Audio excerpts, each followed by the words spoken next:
Hello, this is the Unhinged Binge, a podcast where I do things in the most unhinged way possible. I mean, sometimes I accidentally throw a bit of logic in there, but not today.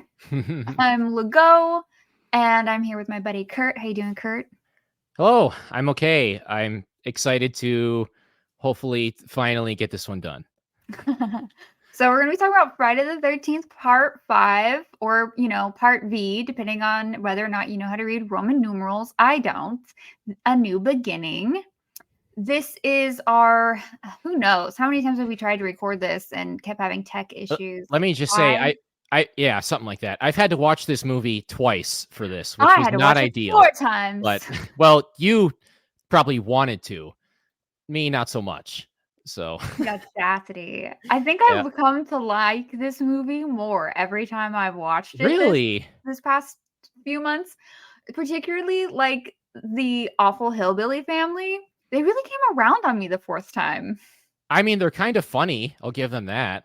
So. Especially the mom. Yeah. I mean, I don't know. I kind of have a soft spot for, is it Ethel? Ethel, I think, yeah. Yeah, Ethel. I don't know. Something about her this time around. I'm like, maybe she's not so bad. And maybe Junior isn't the worst.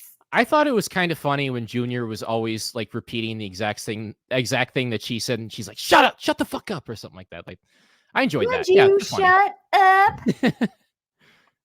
I pretty much can quote the movie now, so I think we're good. Yeah, I actually just finished it for the second time today.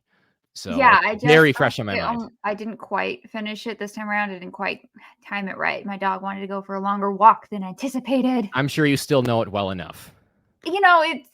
How many times have I seen this movie in my life?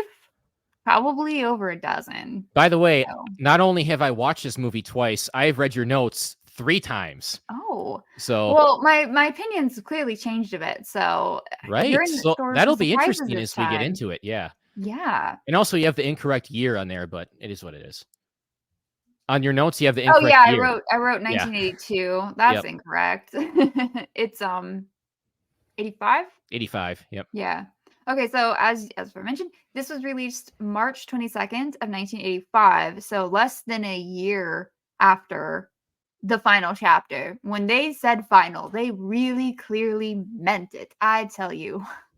Right. Which I don't know how long this was in production, but clearly, I mean, 11 months, less than 11 months. That's pretty crazy. That's a really quick turnaround. It must have been a pretty short production. Yes.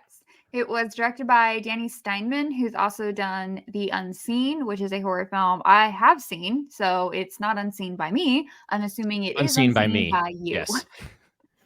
It's not very good. I don't recommend it. Well, I wouldn't say that. I wouldn't say I don't recommend it. It's not for me. I think if you like kind of more grimy movies, okay, it might be that kind of alley. He also did Savage Streets, which is a film with Linnea Quigley and Linda Blair, which is like a revenge movie that's a little bit more. I mean, it's walking towards feminism, but in a icky way. So there's that. The budget for the movie was about $2.2 million, so it was actually about the same as the previous film. And the box office, however, according to Wikipedia, it made $21.9 million, so significantly less than the final chapter. I guess people weren't really as excited, and it didn't necessarily get the word of mouth that maybe they were hoping, but it was definitely still, profitable. It made like 10 times its budget, give or take. And that's not that hard for horror movies to do because they really don't cost much. Not at all. So we talked about this before. I'm not sure if you would remember, but when they were casting, they had the script under a different name. Yes, I do remember that. And so I heard a couple different reasons in interviews. Most of what I watched, I'm not sure if it's called Friday the 13th, A New Beginning making of, like it's a little duck. Well, I guess like interviews with the cast. I'm not sure if it was pulled from like a Blu-ray release. I'm assuming it was a little older because when when they showed shots of Harry Manfredini, he's in his office and he has these really nice speakers and a Jason hockey mask, but his computer screen had 3D pipes. I couldn't stop laughing at it. I'm like, Harry Manfredini, oh my god, update your screensaver, my guy. This computer looked way too new to have 3D pipes. It was just cracking me up. That's hilarious. But I'm assuming this was, probably a 20-year-old interviews. Right. And they were talking a lot about the casting and stuff. But I don't know if that's from like I said, like a DVD release, or if it was from Crystal Lake Memories. I just found it on YouTube and they didn't cite their source, so I'm not sure. But it was the cast talking, and a couple different people said that it was released under a different name, either to hide the fact that they were making another Friday the 13th film, or it could be both. So that people wouldn't, ask to be making a little bit more money because this is a recognizable point IP and franchise. So what was that different name? I don't think you. Now I don't remember what it was. Didn't write it down. That's unfortunate. Oh, no, but two different people said two different names, so I'm assuming that either one of them didn't remember accurately, or they could have been under a few different names. I'm not really sure what the situation was. The person in charge did not give an interview on that. Okay. The gentleman who played the hockey masked killer, we'll talk about that in a minute, was Tom Morga, who his interviews are really cool. I really liked how he talked about, his process of being the killer. I thought it was kind of fun. And everyone else isn't super notable, and I'll probably just talk about them as we talk about them in the film. Yeah, I didn't really recognize anyone. By the way, I definitely recognized a lot of people. I didn't. But you've seen a lot more horror movies than I have. So. I mean, well, okay, I'll just go ahead and say that the gentleman who played Demon, Miguel Nunez, and the gentleman who played Vic, oh no, I didn't write his name down. I feel really bad now. Oh man, I feel so bad now. The gentleman who played Vic, both of them were in Return of the Living Dead, who stars Tom Matthews, who's going to be in the next installment of this franchise. Okay. But the gentleman who played Vic played a character called Suicide. He's very intense, just as Vic is. I guess he was typecast as really intense, kind of angry men. But tragically, he actually passed away at 35 of leukemia. Oh, no. And now I feel bad I didn't write his name down. I'm a douche. Also, I just want to clarify. So the actor that played the killer was not the actor who played the killer. You know what I'm asking, right? Like, so in costume? Correct. So the gentleman who played like the unmasked version of the killer was Dick. Don't know how to pronounce that last name. I'm going to say Wiend. Oh, interesting. That's probably very wrong. Apologies to Richard. Yeah, I was wondering about that the first time that I watched. I was pretty sure that it wasn't, but, something that I was curious about. No, definitely not. Although there's two different masks in the movie. There's the red triangle mask and the blue triangle mask. I'm saying triangle because there's painted on triangles. It's just a normal hockey mask. Right. The red one is for the Red Wings. I don't know if there's a hockey team that uses the blue triangles or not. So I don't know if that's like a real life hockey team. Red Wings? Yeah, that's a real team. No, I don't. For the blue. Oh, blue? What'd you say? What's the blue for? The blue triangles? Is that like a real team? Not that I know of. Okay. So I think it's just like, I think it was the same mask, but it's just they're swapping out the color.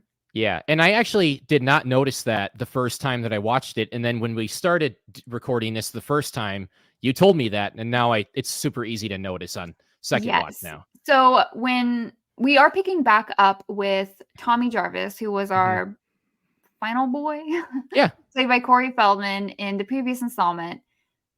So a lot of people call this movie like the Halloween 3 of the Friday the 13th franchise. I completely disagree with that. This is still very much a sequel to the previous film. We're just picking up with a different character. We're not following the killer now. We're following the final boy. Yes. This is now Tommy Jarvis' story, and this time he's played by John Shepherd. And we're skipping 5 years ahead, so we're going from we finally finished the very, very long week of 1984. That was such a long. It was so weird that they decided to do it that way. And now, although the movie was released in 85, we're taking place in 1989. Baby. They finally got caught up, and then they have to ruin it again. Yeah, 5 years ahead. Well, at that point, Corey Feldman was off in the Goonies. Yeah. And I don't know if their intention originally had to bring him back, but there were scheduling conflicts, and so they aged him up 5 years instead of just recasting another boy that looked kind of similar to Corey Feldman. I was going to ask about that. So you don't know the answer? I have no idea what, or if they kind of always intended to do that. I have no idea. But again, this movie had, I mean, who knows how long they took to write a script? And from what I understand, based on the interviews, there's a lot of improv. So I don't know, like what the detail was. And also, according to the director, Denny Steinman, there was a studio note that he had to have a kill every 6 to 7 minutes. Really? Which is why there's so many kills in this movie. Yeah. That's why there's so many characters, too. It's hard to keep track of all of them. Yes. And so, but he said as long as he gave them that they didn't really care whatever else he did. Okay. So... Yeah, like when I'm reading your notes, I'm always like, wait, who's this person again? Like I can never remember people's names in this movie except for I should start taking like this when I have a podcast with PLD and we talk about a TV show V. I screen cap the character list so I have a picture of the person's face. Right. I should start doing that. I think especially for this movie that would be quite helpful. Yeah. Although I think after watching it for a second time I remember them a little bit better. But still too many. Yeah. So we kind of alluded, and I'm sure it's so famous that the killer in this movie is not Jason Voorhees. And in fact, I think the Friday the 13th franchise has the most movies where Jason Voorhees isn't the killer in his own franchise. Now, when you watched it the first time, you knew Jason wasn't the killer, correct? I already knew. Did you figure out who the killer was going to be by the end? No. Oh, by the end. No, I figured it out right away. Literally right after. Do we want to get it right into it or no? Yeah, why not? Okay, so yeah, right after Joey gets killed because... Oh, by the way, I think I mentioned this last time we started recording, but I feel like I was misled a little bit about the motivation for this movie because the way people always talked about it, they were kind of vague with the wording. Like this whole thing started over a chocolate bar. And that made me think, which is technically true, yes. But it made me think like, oh, like someone murdered a bunch of people because someone stole a chocolate bar or something. So I totally had the wrong understanding of what this was. So this makes a lot more sense. Anyway, yeah. After Joey gets killed, it's Joey, right? Yeah. Yeah. After he gets killed, I thought based on the reactions of Roy, it was insanely obvious. Like they zoom in on him multiple times and he's clearly very upset about it. Plus they dropped the line about, yeah, his mom died giving birth and I don't know where his dad is. So yeah, I picked it up right away. So to me, this movie is almost a remake of the first movie. Yeah. And Joey is essentially Jason and Roy is Pamela Voorhees. I think it would have been interesting if in the next movie, maybe Roy came back to life and was the killer. But I don't think you understand how much I love Jason Lives. Like I don't think I communicate that enough. I'm really excited for that one, and we're finally going to be able to watch it. So okay, let's break down the plot. Yes. All right. Obviously, spoilers. We've already been spoiling. Yep. This movie came out in 1985. Like, come on now. All right, so the movie opens on a dark and stormy night with Tommy Jarvis. At this point, it is reprised by Corey Feldman. According to interviews, this was shot like in his or his neighbor's backyard because he was so busy he didn't really have time. Yeah, that makes sense. This is really all they can get him for. So he's walking through the woods alone in the storm to Jason's grave, and apparently at this point, Jason's just buried out in the woods. Yeah, that's how you bury people. Two people show up. They're grave robbers, and Tommy goes and hides behind a bush, as you do, while they dig up, very excitedly, by the way, like a little too excitedly. Yeah. We dig up Jason, who comes back to life and kills them. This is a dream sequence, so I don't count those kills. Yep. But they do happen. Now, I've told you last time, 2 grave robbers dig Jason up and he comes back to life. Put that in your back pocket. Remember that. Yep, I'm remembering. And Jason stalks towards Tommy, who is shaking in fear, raises him a machete, and cut to modern day-ish, which is not modern day now or in the movie. Right. It's the fake 1989 with Tommy, now played by John Shepard, who's, I guess, supposed to be about 17 years old. He wakes up in the back of a van of the Unger Institute of Mental Health, which I assume is a state institution. So can I just talk about the opening scene real quick? I really like this one, and I like how I guess 4 broke with the formula too, but a lot of times they will just do like the entire last 10 minutes of the previous movie. I'm not really a big fan of that. So this opening I actually quite enjoyed. It was cool to see Corey Feldman back, if only for that brief scene. But I'm curious because obviously, since I knew that it wasn't going to be Jason, I knew this was a dream sequence. Was it obvious, like, to everyone that it was a dream sequence right away, or were they not sure? Like, how much did people know about this movie going in? Or do you just not know? Oh, I have no idea. Like, in terms of audience expectations, right? I'd have to find someone older than me. Yeah, true. This 1989 was before my time. Yeah, mine too. The wonderful year of 1989. But in terms of like serialization and like how this franchise works, I do think it's pretty fascinating, and it's a lot more connected than most of the other like big 3, right? Yes. Like Michael, Freddy, Jason. In number 2, we have replaying of the last third act, right, of the previous film.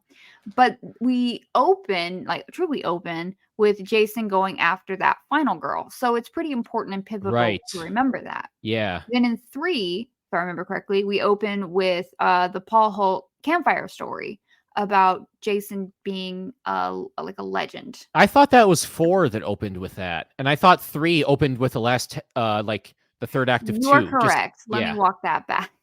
3. Wow, I was right about something. 2 opens with the last 10 minutes of the previous. Yes. Okay. I'm sorry, 3 does. And I mean, I don't know if that is as important per se, but I think they were just kind of following what has been established in terms of like how this franchise works.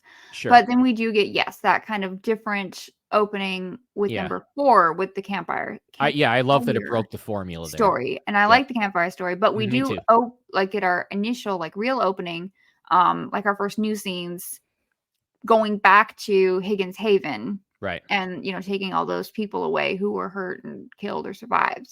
Yes.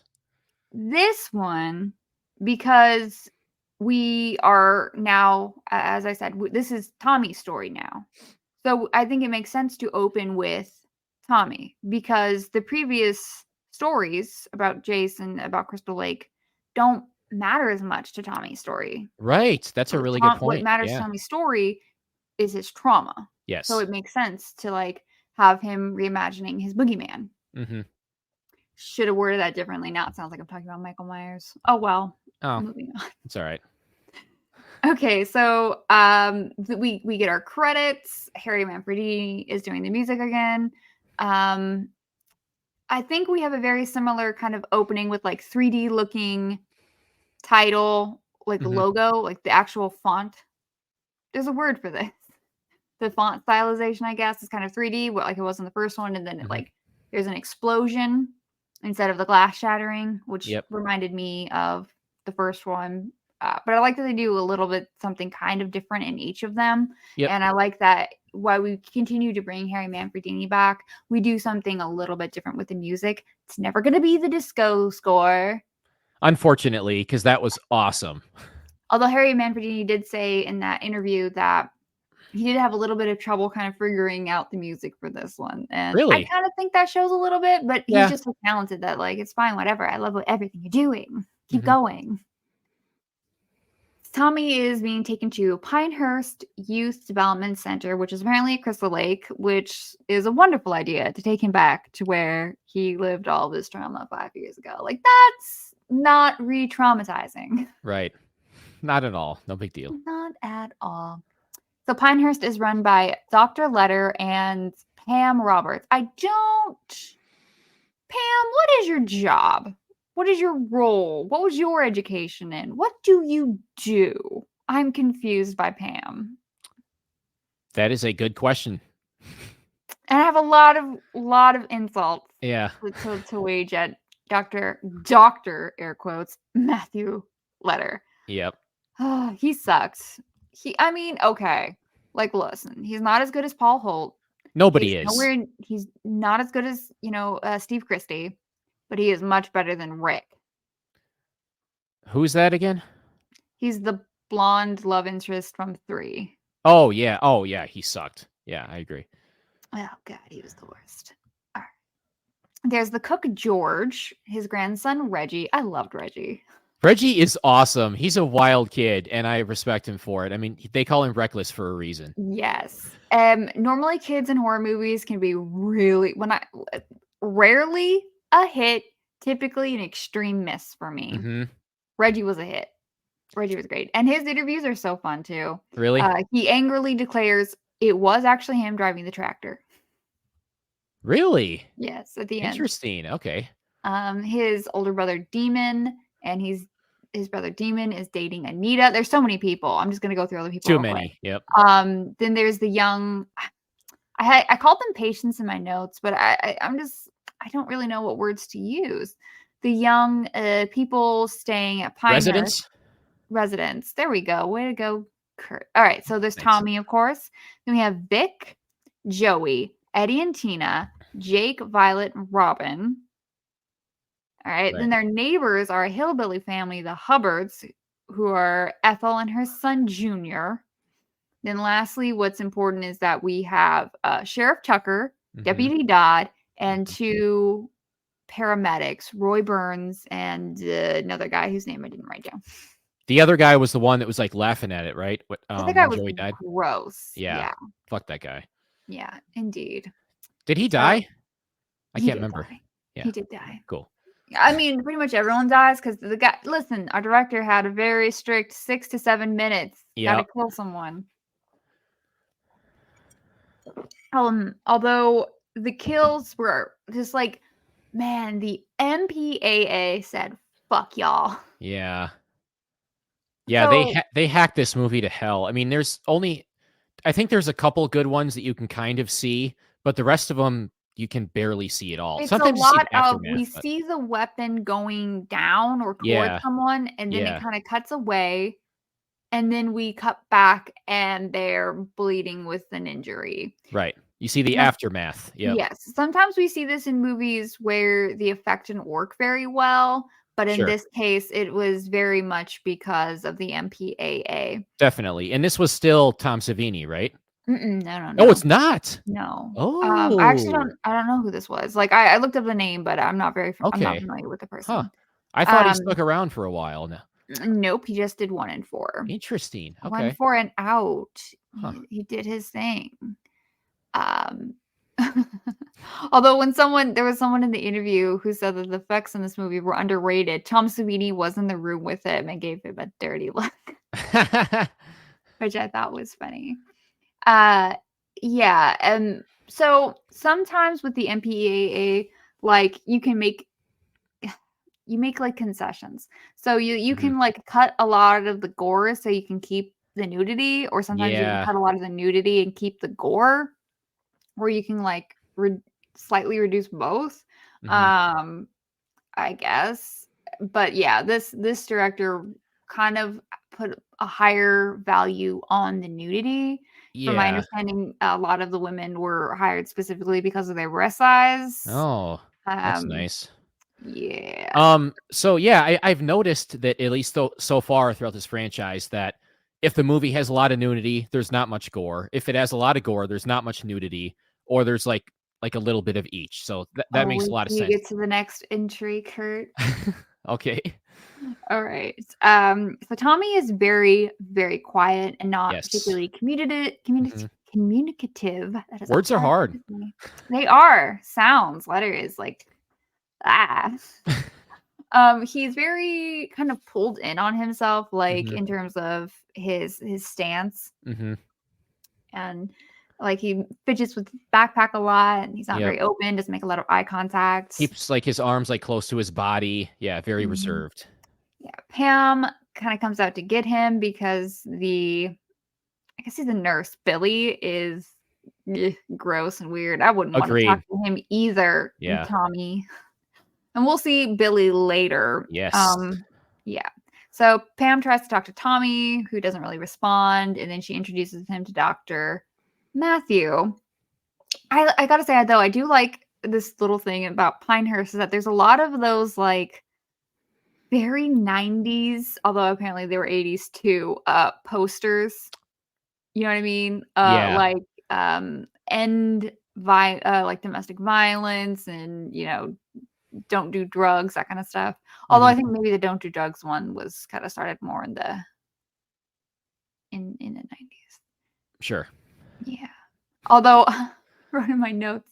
So the one poster was help destroy family tradition, which is about ending domestic violence. And I was kind of wondering, like, wow, where did that go in the 90s? Because I definitely never saw that one. That would have been a great poster to have. And now I think that they were squashed by all those Got Milk ads because you only have so many places for posters, right? Only so much wall space. Got Milk was fucking everywhere. I remember that shit. So I'm going to say it now. Big Dairy, pro-child abuse.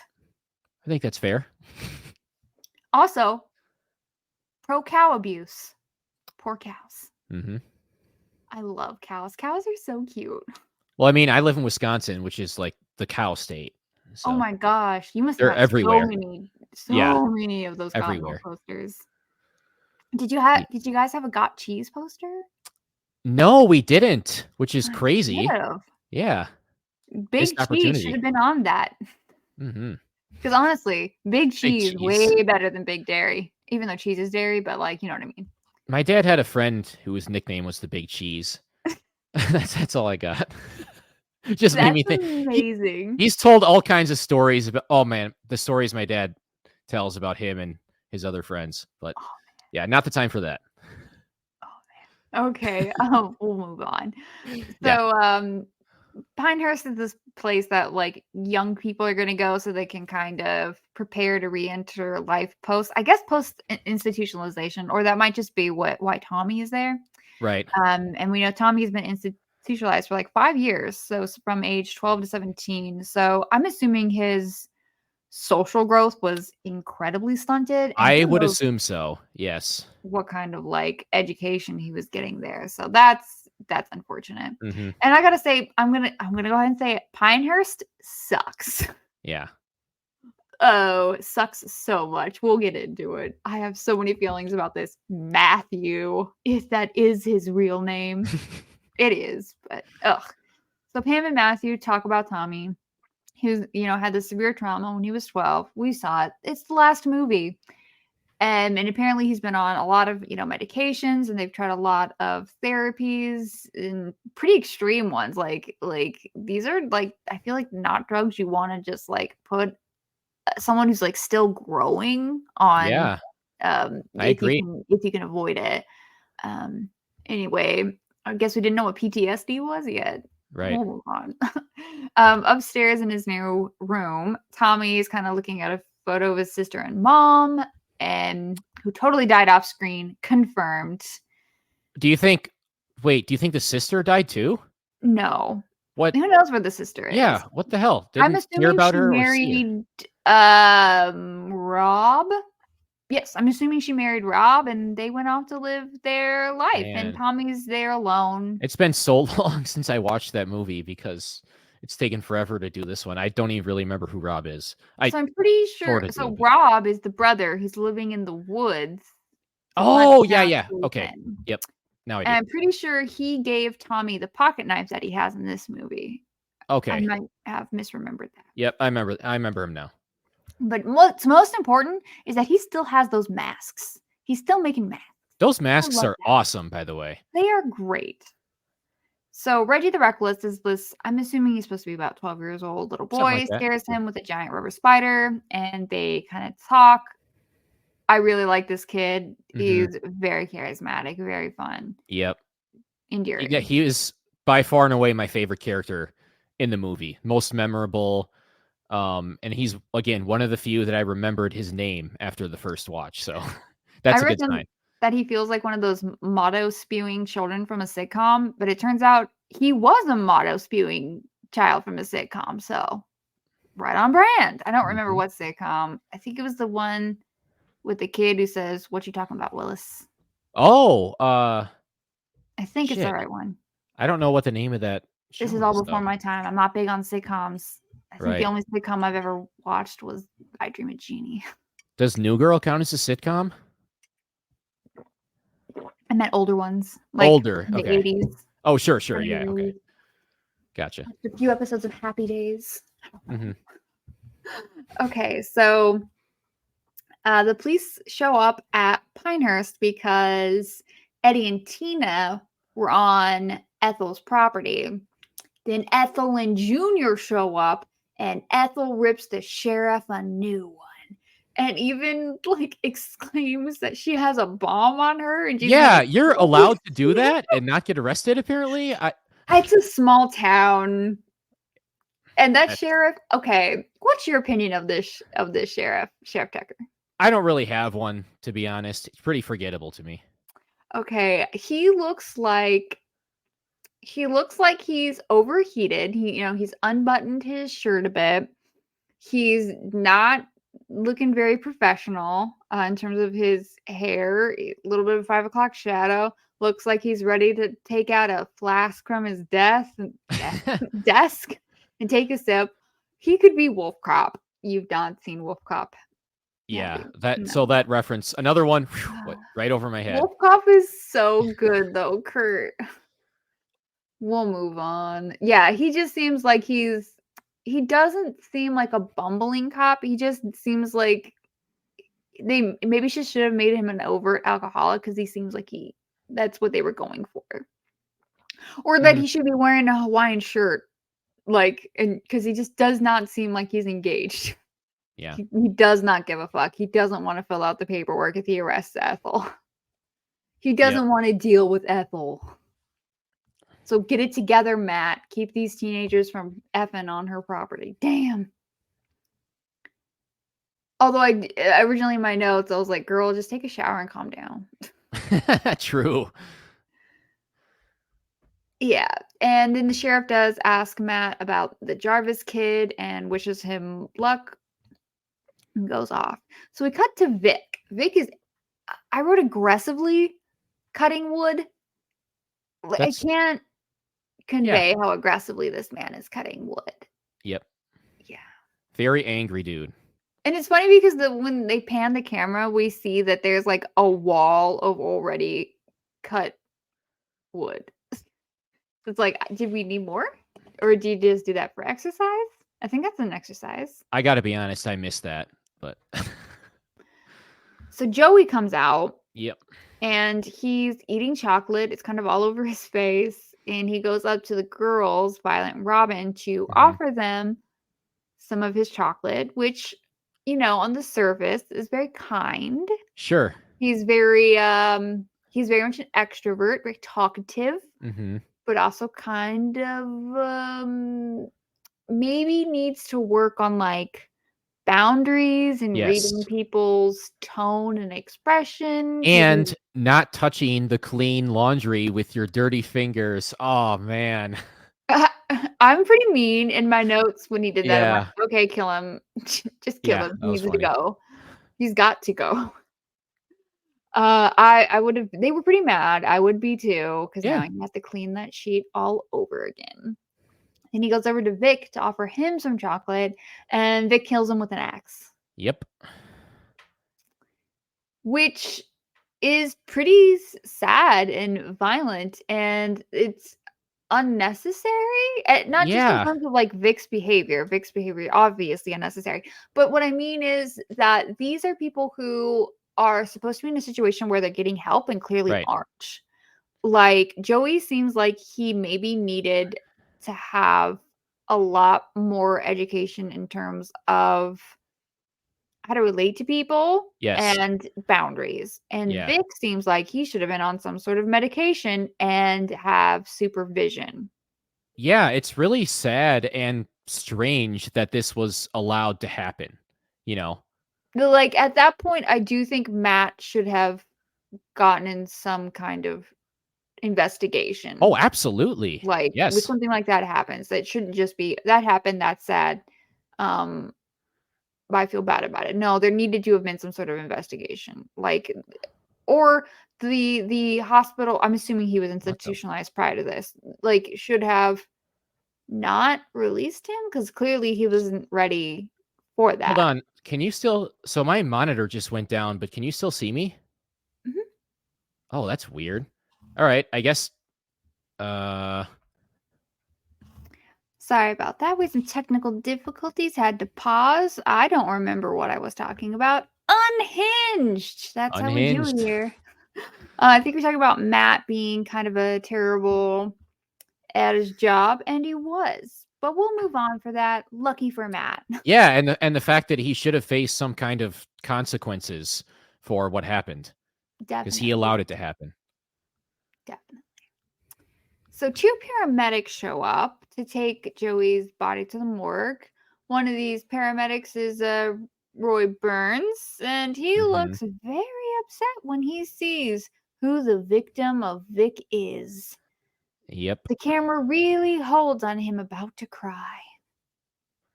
Wonder why? Is it because Yeah. he's really obviously the killer? Yep. Yeah, I mean, I kind of already talked about this before, but this it made it super obvious to me, even on first watch. But I'm guessing part of that was that I already knew that it wasn't going to be Jason. So maybe at the time when people didn't know that, it wasn't as obvious. So I Um, think but yeah, in terms of like red herring, we're supposed to think it's Tommy. But really? it just never seemed like it would be Tommy. Yeah, that's why Well, he for a second, disappears for, like, a lot of the 3rd act. I thought for a second that the guy that showed up at Ethel's door was going to be a red herring, but then they killed him off so quickly, so he Oh, wasn't we'll really. get to him. But yeah, it was super when one guy was making fun of him, and then the other guy was like visibly very upset about it, and they just dropped a line about not knowing who his father is. Yeah, I put it together right away. So, Sheriff Tucker came back. I don't even know if he even had time to, like, get out of the driveway before he's back. Like, does he just spend all of his time at Pinehurst? Maybe that's why he looks so tired. Could Anyway, so be. he says to or, Matt says to him that, Joey didn't have any immediate family, that his mother died giving birth, and his father disappeared, which is a little confusing for later, but I'll just talk about it now. Yeah, Like, so Roy Burns is Joey's father, and Joey talks about and Matt confirms that he grew up in, foster care, but, like, his dad lived in the same county and just, like, and watched him his whole how did they life. not know? Yeah, I mean, I that's can very understand strange to me. Joey not knowing, but, like, Oh no, Joey. Yeah, that makes sense. But how did nobody know? yeah, how did nobody else know? That is That's crazy. so strange. Or did, like, so I'm assuming, like, it it'd be weird in a small place. Like, I assume he would have had to go to like a foster care in a larger city. How big is Crystal Lake? And then he would I have thought moved it was supposed to be around, pretty but small. Yeah. yeah, it's just a little strange. So maybe this was like the first time he came back, and Roy Burns just knew who he was and has a picture I of him at that age in his wallet. It's very yeah. strange. I feel like he could have been, I don't know. There must have been a better way to do it, but nothing comes to my mind at the moment. Yeah. But yeah, I guess they only had 11 months, so Right. contrived, but fine. Matthew, I guess, looks a little choked up about what happened. I'm sure he's choked up. The other paramedic is an asshole. He's horrible. He looks at these teenagers that are crying because their roommate was just brutally butchered by their other roommate and calls them pussies. It's like, what is your And he's problem, laughing about dude? it. Yeah, fuck that guy. Like, that guy deserved to die almost more than anyone else in this franchise. Yeah, I'd say Horrible so. That's fair. person. So after we get that really close in on Roy about to cry, we cut away to two. I'm just gonna say they gotta be two twinks ready to go to a leather bar. It's not 1950. Like, what other reason? Yeah. Very strange, but they have a broken down car. And my understanding of the 80s, which comes entirely from 80s movies, is that cars didn't actually ever work in the 80s. Right. And yeah, that's a very so common trope in 80s movies. Car not we working. should be so fortunate that we live in the modern times in a post AAA world where they started making cars that ran. Mm-hmm. Anyway, they both get murdered because gotta get that kill count up, baby. But they will be the first kills by our new killer, which is kind of strange to me because why them? It's very random. Like, it is random. Like the killer, Roy Burns, should want to kill Vic. Yeah. Or Matt. Or Matthew. Yep, Matt. Yep. Like, yeah, it's weird. It's weird that he kills these two random guys. I mean, they seemed like assholes. So, yeah, I mean, I thought the flare kill was pretty cool, though. That was one of the few that I did actually kind of like in the movie. And you saw I it, like a slit throat head landing on a car horn. It's I've seen it before. Gets me every time. It's a nice kill. It's a classic. It was fine. But I mean, I don't think it's the best slit throat in this franchise. And there have been some good ones. Unfortunately not. We had to cut away. We got to have the nudity in this one, Curt. It's vital. Apparently. Then we cut back to Tommy reliving his past trauma and having a nightmare. And he seems to have a lot of medication and he's medicating himself, but his hallucinations are persisting even with the medication. I don't know how long that would take to kick in, so it could just be that. And on a side note, I felt the need to write in my notes, Tommy got ripped. I was just gonna say that. Yeah, dude is shredded. Like, how? How did he get so shredded? I have no idea. And I'm assuming it was learning all those martial arts because our boy is like a pro MMA like fighter. Like, this dude's a beast, will take you down. He just walked off the set of Street Fighter and he off Double Dragon, off Mortal Kombat. He won all of them. Yep. These games might be too old for you. Well, obviously I know what Mortal Kombat is and Street Fighter. Yeah. All right. You had me concerned. Like, my age is the age I'm not that much younger than you. My age is such that video games for me were these big cartridges you'd pull out, blow on, and stick into the Nintendo. Yeah, I didn't completely miss that, just so you know. I'm only a few years younger than you. I don't know. You talk about being young a lot. We'll move on. You talk about that, but apparently I'm not that young anymore because I keep pulling my quads when I play softball. Yesterday was really bad, so I was like in legitimate pain rewatching this movie, not because of the movie, but because of what happened prior. So maybe we can't joke about this anymore, about me being young and everyone else being old. Maybe that time has passed. Happens to everyone. Yeah. Happens to everyone. Although I think age is measured in knees, but we'll accept other muscles. My knees are fine so far. Fuck you. We'll move on. Reggie asks his grandfather, that's why he's there. I forgot to mention he's visiting his grandfather, who is the cook, if he can visit his brother Demon. Now, I really love the interactions that Reggie has with his brother and his grandfather. However, I do think it's a little unfortunate that Demon doesn't come to visit Gramps, too. Yeah, I agree. Hindsight. But the grandpa's really nice, by the way. He's a great guy. Yes. Normally, cooks in these kinds of horror movies are the worst. Looking at you, pervy guy from Sleepaway Camp. Looking at you.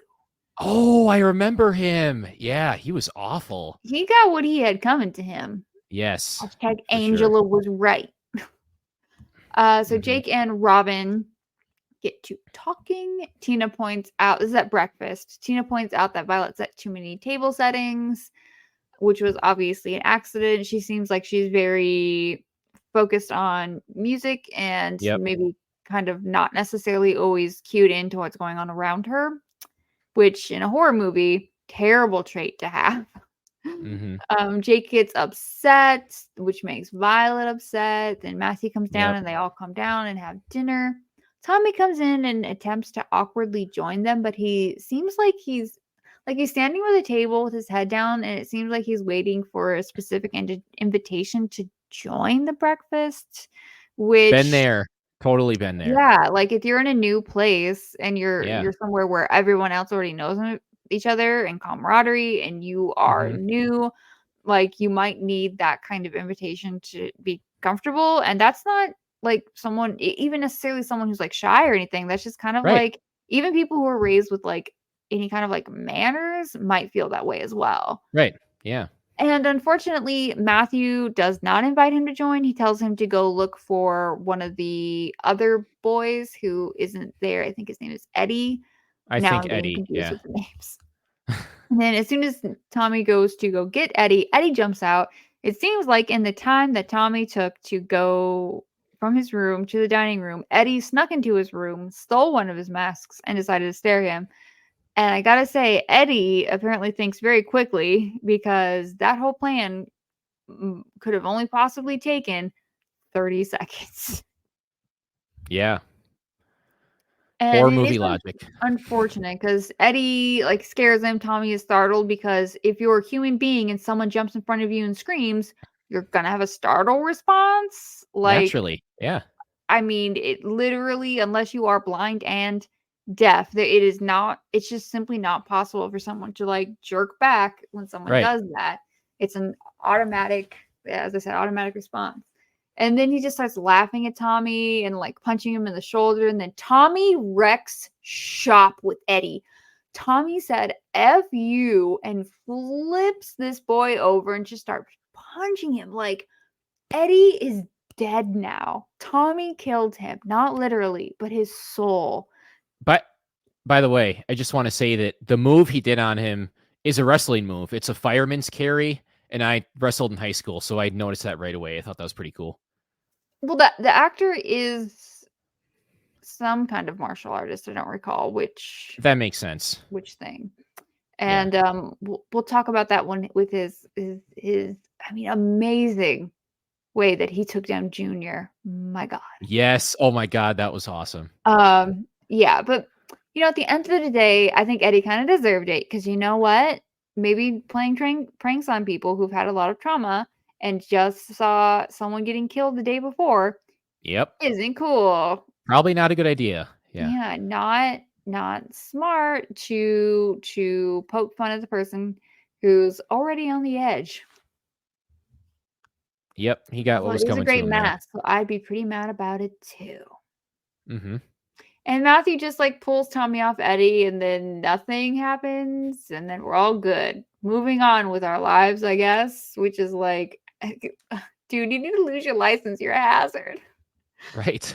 Oh, and then like when he's talking at the table to the kids because Joey was murdered by Vic, two of their roommates. He's like, I know how you all feel.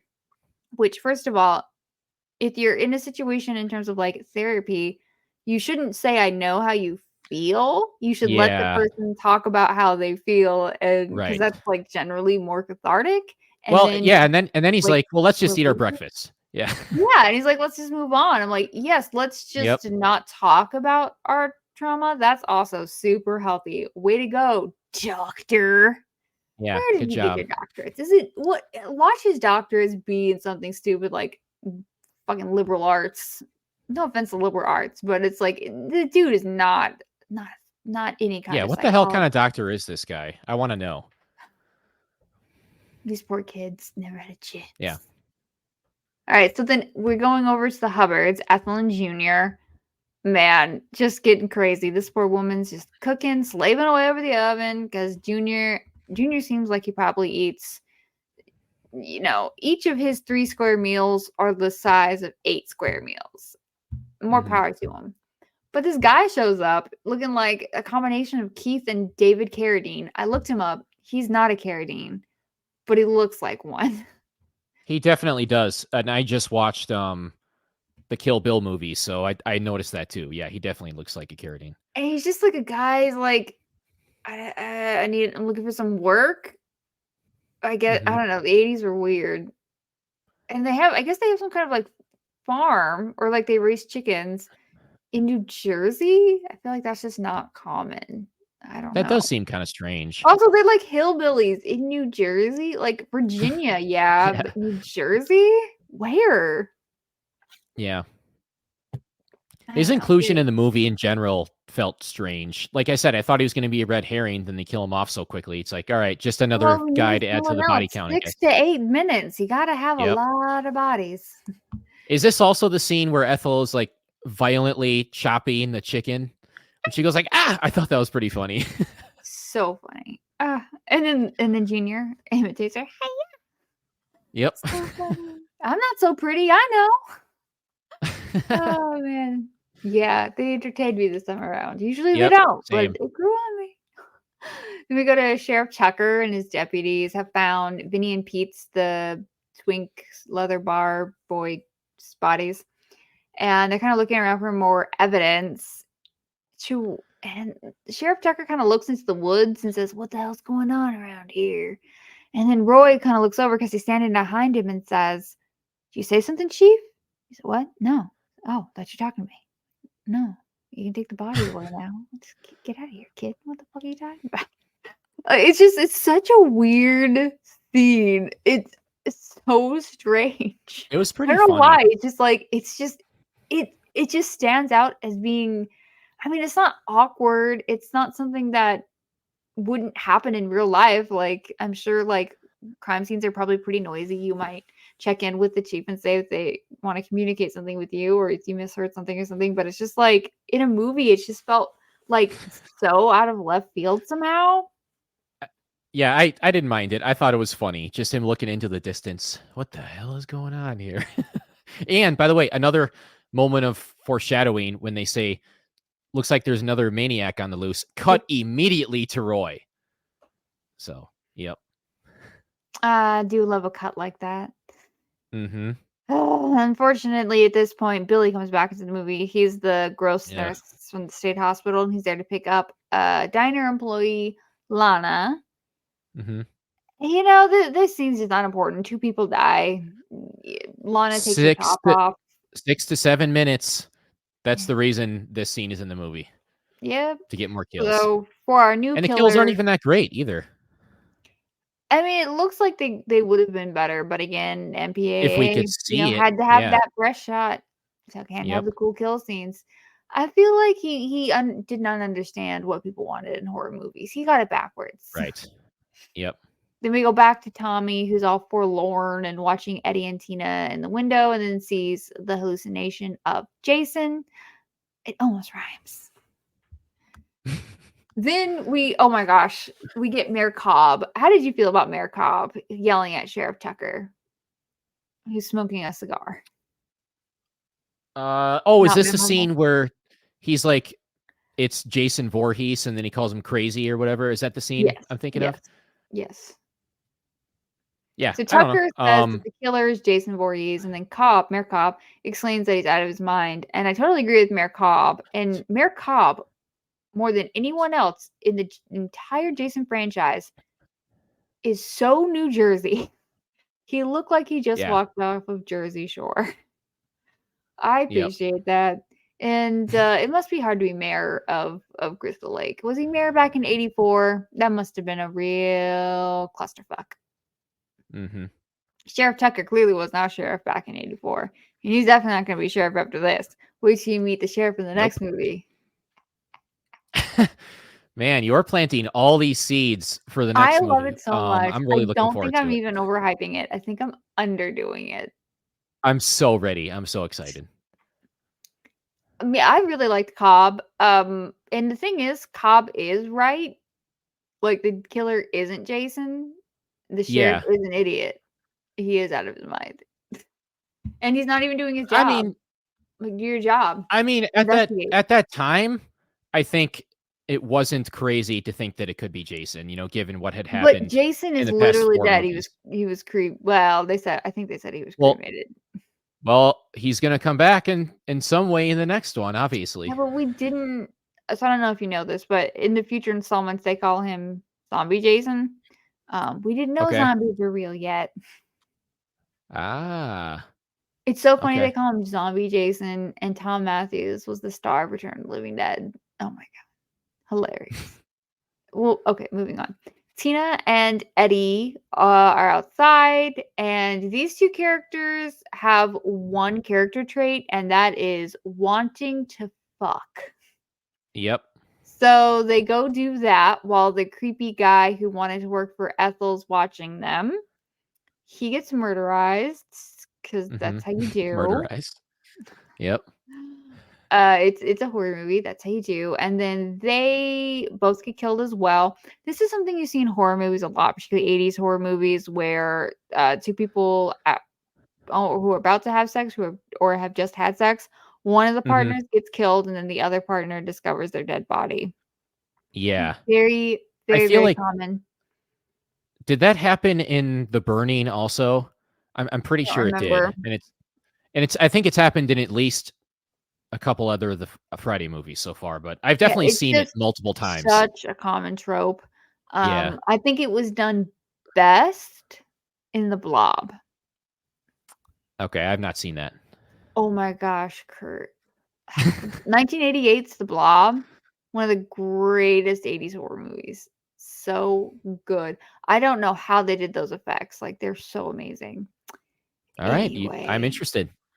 Oh, by the way, I do think that the aftermath of what was the chick's name that got killed? Tina, With their eyes, Tina. um, Tina. Yeah, I thought that was pretty cool. We obviously it sucks that we didn't get to They actually see it both when it got happened, but like the same injury.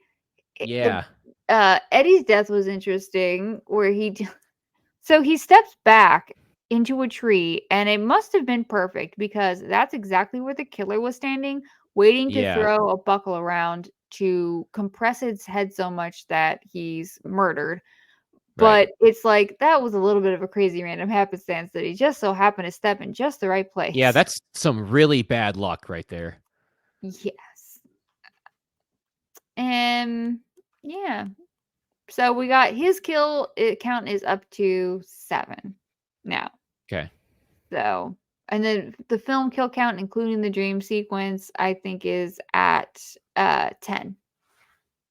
Yeah, 10. Okay, gotcha. But you're Nice. not, like, actually counting the dream sequences as kills, right? No, I'm just throwing that out there because of the reason there's so many was that he had to have a Yeah, kill every yeah, 6 to right, 7 okay. minutes. So, Yeah, just in terms of yeah, like how many kills they had to set up, like also in terms of like writing a script where there's that many kills, like it can be hard to be creative and do them differently. So definitely. respect for that.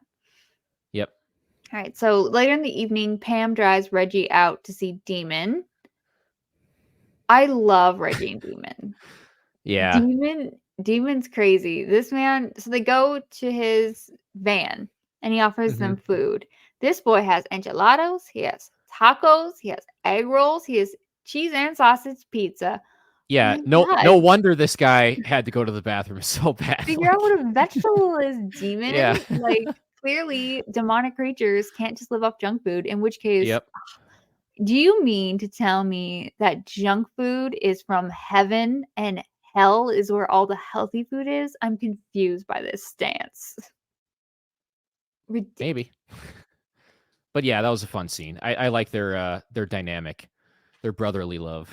Yeah, I think it was really great. It's very weird in the movie, but like it's so fun that I could just never questioned it in terms of like Yeah, why is this here until I'm like sitting here writing right. notes on it. But it's like while I'm watching it, it feels completely effortless. Mhm. They left Tommy by himself, though, which was a really smart, totally safe choice. Nothing bad will Yeah. happen or come of this.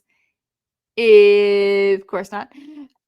Junior shows up, they get into a fight, and Tommy, like, brings his entire leg up doing, like, a split to, like, hold Junior and bring them both down. Like, I don't know if I'm explaining this well, but it was such an amazing, like, kick, takedown thingy. It was so cool. Like, now we know I what Tommy was doing these past 5 years. Yeah, I really enjoyed this. It was really satisfying to watch him just absolutely demolish Junior, and he's got some serious moves. I mean, talked about that earlier, but he really shows it off in this scene in particular. So much so. Like, at this point, I just want this to be a martial arts horror film. Like, give That it to would be that guy who awesome. directed The Seventh Curse. Like, this is so fun. That's not where it goes, but I'm just saying, if I was writing it, that's where I would have taken it. Yeah, that Why would have been not? cool. Have fun. Pam kind of interrupts, so Tommy runs away, very, very upset, and Junior also goes away, very, very upset. Junior maybe seems like he should have been a resident at Pinehurst. Yeah, probably. All right, so those damn enchiladas. They Been wrecked there. Demon. Like, Demon didn't have to do anything Yep. wrong to Tommy. He just had to have his diet. Yeah. He goes to the bathroom. Anita is killed off screen. We do see that her throat was Mhm. cut, and then Demon gets skewered in a honey pot. I thought this kill was pretty cool, and it's one that you actually do get to kind of see, stabbing him through the walls. Yeah, that was a good one. That was one of my favorites in the movie for sure. Definitely something I've seen before, but I kind of like this more because usually it's in a more confined area. So the character doesn't have Right. necessarily room to kind of move around. But here they Yeah. do have a little room, and for some reason that just makes it a little bit more interesting when they're killed. Hmm. Mhm. Pam and Reggie slowly but surely return to Pinehurst. Jake, Robin, and Violet come out. Jake tells her that Matthew and George are gone. And then Robin adds that Eddie and Tina aren't back yet. And Tommy's still missing. Pam's like, don't worry. Girl, who are you trying to fool? Elsewhere, Junior is returned home and is having a tantrum. Ethel doesn't care. She's again still slaving away at this oven all day and Yep. all night, just trying to make some soup. Making the biggest pot of soup I've ever seen outside of sleepaway camp.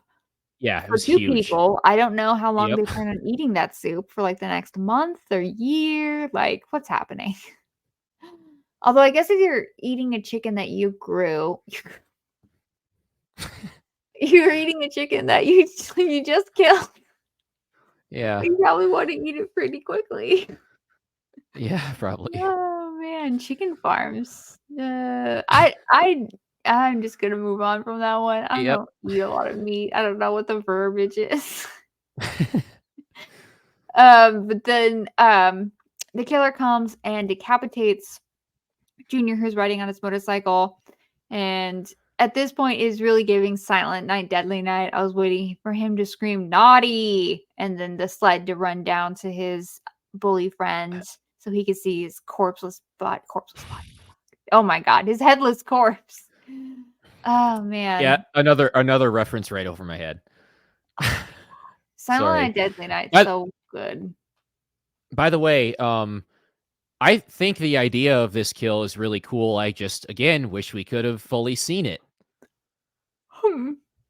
I don't know. This one is one where I think that maybe just the blade coming down and then the motorcycle continuing to go and they cuts away to his head falling probably was what they had because I don't know how you would have done that visually differently. Because you have to have an actual person riding. You Yeah. can't have a dummy. Yeah, that's a good point. So this is like some of the other ones I've seen like So, pictures. I've not seen any footage. I've seen so you pictures of like the extended right. kill Yeah. scene. This one, no one ever talks about this one as being longer or So being you cut think that down. they did the best they could with that one? Yeah. I'm not Okay. sure, but that's my thought on that Yeah. one. Okay, that makes sense. Anyway, then a butcher knife comes through the glass because that's right. It's not just Jason. It's any hockey mask player hates glass and wants to break it. Big glass is at it again. So he breaks through the window and kills Ethel. I wrote, it's a great day for Crystal Lake residents everywhere. The Hubbards are dead. Huzzah. Now, I don't remember if you said this before, but is there like some kind of broken glass quota in these movies? I mean, that's what I was saying for the last one. There's so many times he breaks through a door and he breaks a window. It's ridiculous. It kind of seems like there is, because it happens so much. I mean, I'm thinking that the company that produces this like has a what would you call it? A partnership with the breakaway glass, like the candy glass people. Oh, sure. Like, okay. Yeah. Like, I'm joking, by the way. But it's like they got to be in on it. They got to be profited off some of this broken glass somehow. Yeah. All right. So Pam's truck dies because again, it's the 80s and cars don't work in the 80s. That's why the DeLorean's always getting fucked up. Right. Now we know. They didn't have AAA. Jake and Robin are back at Pinehurst watching a movie called A Place in the Sun, which took me a little while to find out what the movie was because I recognized Montgomery Clift and just tracked it till I found the right one, which is a movie about, I've not seen it, but from reading the synopsis on IMDb, it's a movie about, it's like a love triangle and one of the women in the triangle drowns. So I don't know if that's necessarily what that has to do with, maybe it's like a reference to Jason, or I don't know for sure. I don't know if this was a popular movie in 1985. I have no idea. It's a 1951 film I've never heard of before. So I do like a Montgomery Clift. So Jake tries to flirt with, I guess, Robin.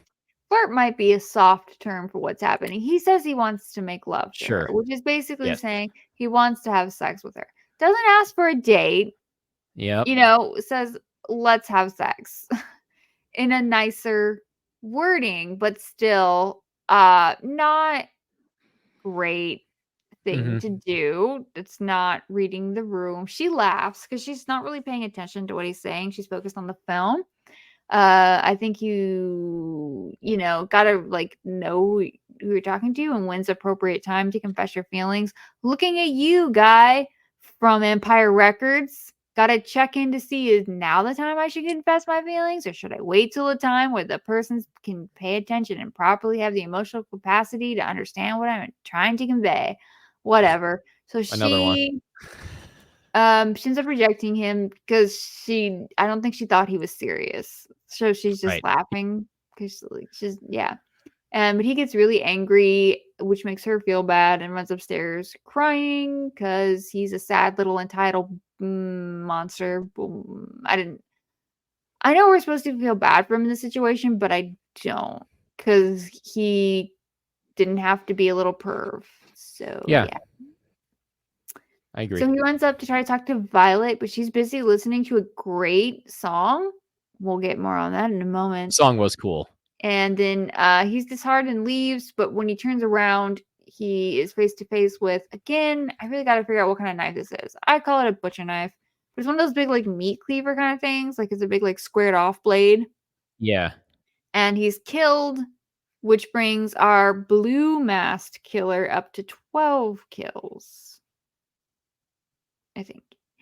Does this have the most? This has the most kills in the franchise so far, right? So far, yes. And then Robin goes upstairs. Or no, I'm sorry. Then she gets killed. Violet. Well, she's dancing to this song called "His Eyes" by Pseudo Echo, which I absolutely love. This song. I really like cool this character's whole vibe and whole look. I think she's modeled after. I think she said she was modeled after Susie Sue, who was kind of like The Cure, but kind of got big right alongside them, maybe and a little bit older, but about the same time. So it's a very kind of like heavy makeup, kind of goth but still very femme look, if that makes sense to any listeners. Mm-hmm. And Yeah. she's kind of strangled and then stabbed in the stomach. It's a terrible kill. Terrible kill. Terrible. Yep. So in the interviews, apparently this was a reshoot, and they had originally killed her very differently.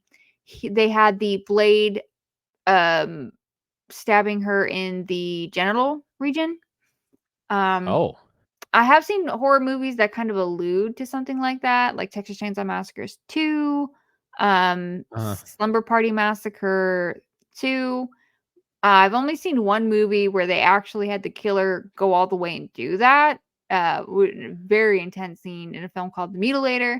I love The Mutilator. It's a great movie. But it's a very intense, very bloody, very violent thing to depict in a horror movie. And they kind of, I don't know what happened that they just absolutely couldn't even edit it differently. So they decided to reshoot that entirely. Huh. Okay. For a less grotesque. And I know because in the interview they show a picture of her with like the actress with like the blood makeup down there. So it's definitely something they shot.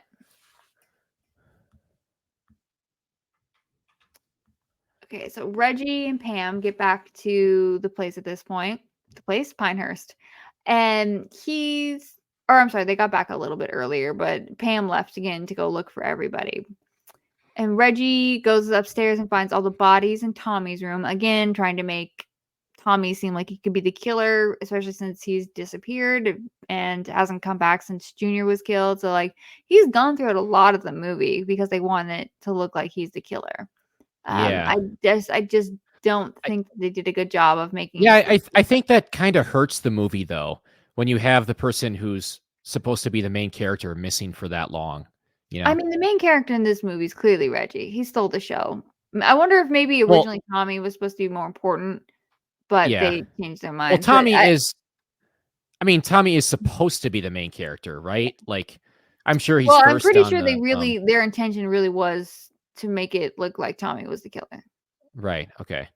So he's not necessarily supposed to be our main character. He's just a character that is the connective tissue in the franchise. Sure. Because I think that but I'm still saying for me that like it hurt the movie a little bit that he was sidelined there. Mm-hmm. Well, we'll see how you feel in the next movie. I just love Tom Matthews. It's Tommy Jarvis. So I that's love the next one. Tom Matthews is in the next one. Okay. Yes. John Shepard, who plays Tommy Jarvis in this one, I think he's really great. But I mean, the next movie is just, it's got so much. Oh man, it's so good. Okay, we'll get back to this. So Pam comes back and Reggie shows her the bodies. They freak out. They run into the storm, which I guess makes sense. Maybe, I don't know. Why is there always a rainstorm? How much does it rain in New Jersey? Always. Apparently. They find the paramedic is dead. His throat was cut. At this point, our new killer has a kill count of 15, which brings the movie total to 18. That's the asshole paramedic, right? Yes. Okay. The blonde guy. Yep. Who's gross. Yep.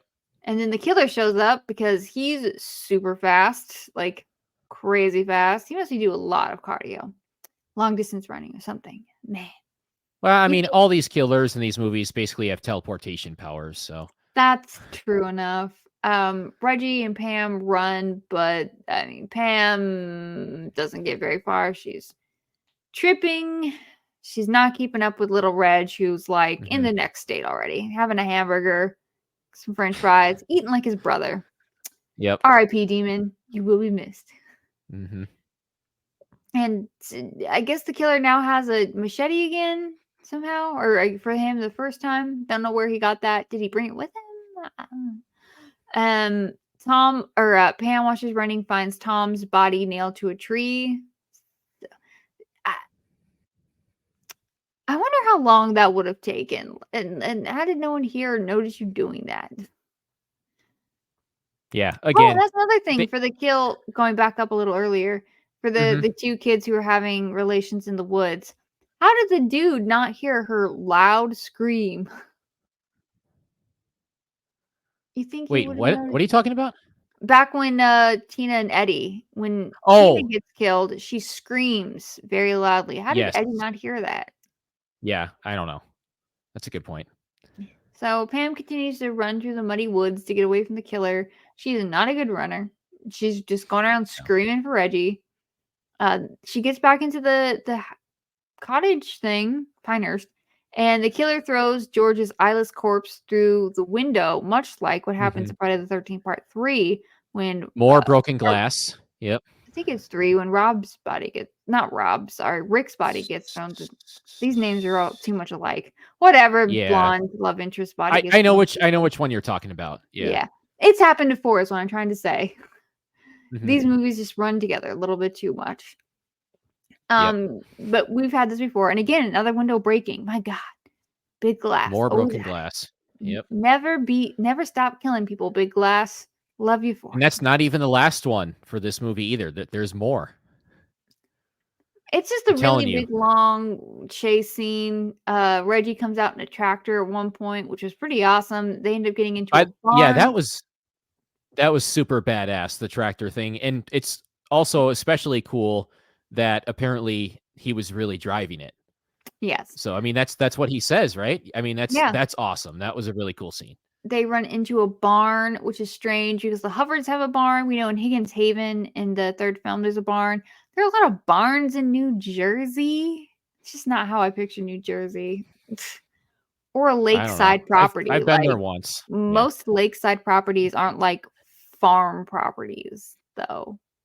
Which is I don't know, it's just Mhm. very strange. We'll move on. No one even goes to the lake. Oh, I guess Eddie went to the lake. Anyway. So Tommy shows up and he comes face to face with a hockey mask wearing killer who's Mhm. armed with a machete, who he thinks is Jason, or that he's having another hallucination, but he's not, and he ends up getting kind of skewered a little. They all run upstairs. They're battling, they're fighting. Reggie gets the upper hand. It almost kills Roy. They send him out of the window. Yeah. What window? I don't know. It's the upstairs of the Yeah, barn. There's an it's a window, opening. I He think, goes yeah. over it.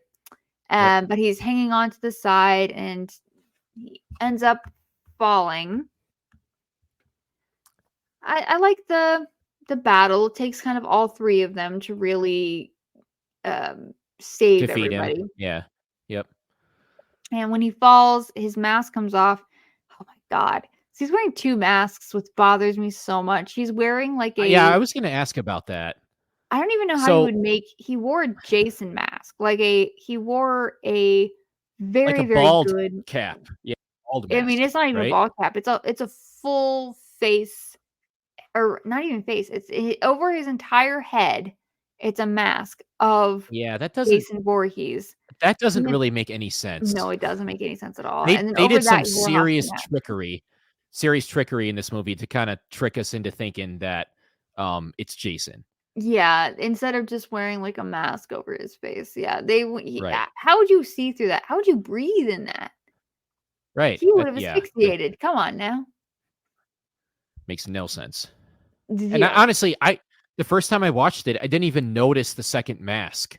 I only noticed the because I hockey mask definitely and, was like, like, he has a full head of hair. What's happening to this bald man yeah, wearing a because mask? obviously they showed him multiple times when he was, like, in costume or in mask or whatever, and, like, we could see the I mean, it's bald definitely back of a his head. logical flaw. It's a Yeah, logical for flaw. sure. But I like that they did try to like explain it. They didn't just have the mask come off and suddenly he has Sure. a full head of hair because that wouldn't make any Yeah, sense. sure. But like, it's Or they not could have just great. not showed the back of his head, you know, I think so you'd that have to way go we back to like potato sack mask Jason from number 2. sure, or do that. Yeah.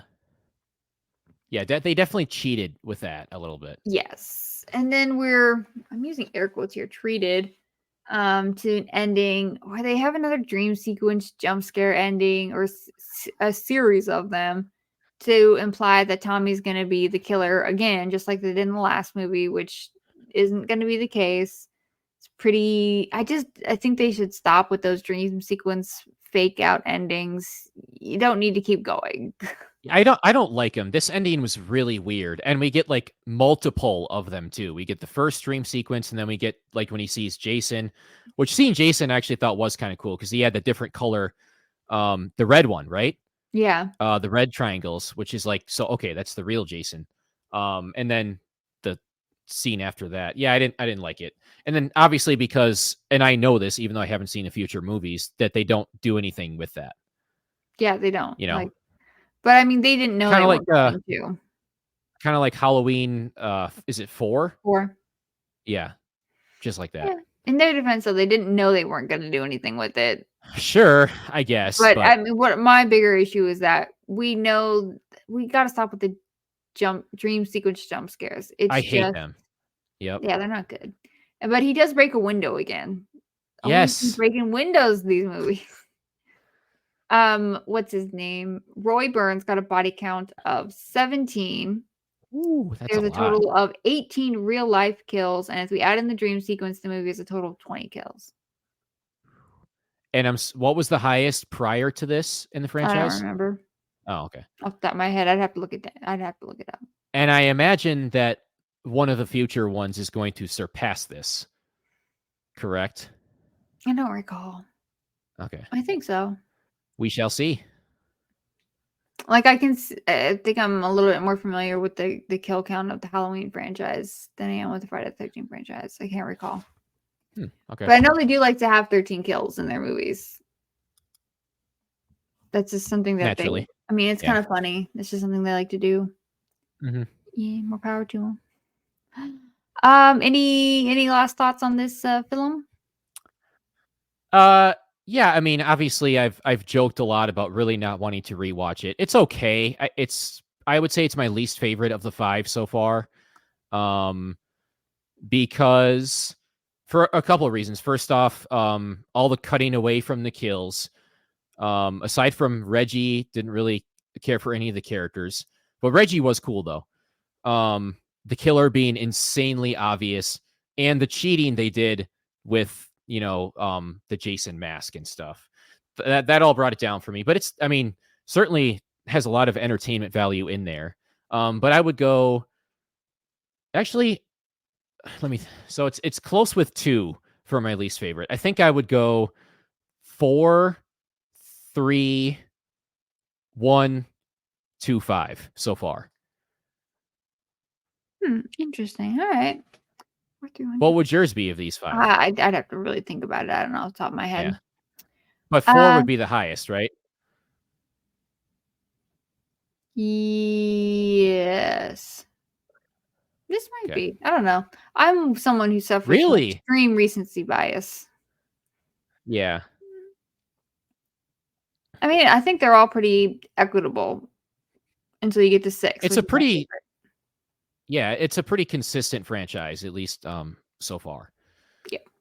So you want to go ahead and say where the people can find you? Yeah, you can find me on all the socials at Curt Hagens, CurtHagens, Twitter, Instagram, Letterboxd, and most importantly, YouTube. I dropped my huge prequel video last week. It's doing really well. So I shifted a little bit of what I'm going to focus on. Long form content about like stuff that I grew up with and am nostalgic for and love. That's what I want to do. That's what I like doing, and people seem to enjoy it.